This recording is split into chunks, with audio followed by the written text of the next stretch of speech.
যাদের চোখের সমস্যা তারাই বুঝবে এই কষ্ট। কিছুদিন পর পরই ডক্টর দেখাই, চেক আপ করাই। কিছুদিন কি ৬ মাস পর পর। এর মধ্যেও চোখের সমস্যা হয়, চোখের পাওয়ার বেড়ে যায়।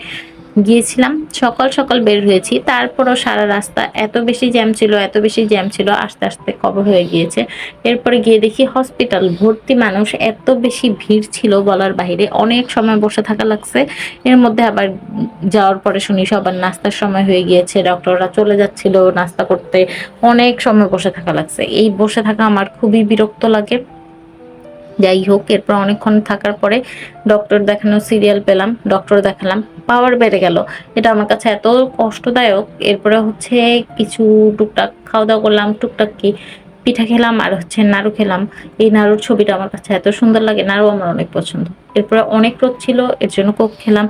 অনেকক্ষণ হাঁটাহাঁটি করলাম। এই জায়গাটা এত বেশি সুন্দর ছিল, এত এত গাছ ছিল। গাছ থাকলেই আমার ভালো লাগে, মানে সবুজ সবুজ অনেক ভালো লাগে।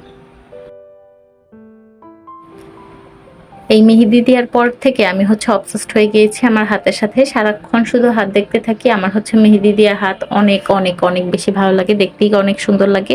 এরপরে হচ্ছে আমরা অনেকক্ষণ বসেছিলাম, বসে বসে চিপস খেলাম, গল্পগুজব করলাম। এরপরে আর কি, এরপরে বাসায় এসে পড়লাম। এই তো শেষ, টাটা বাই বাই, আল্লাহ হাফেজ।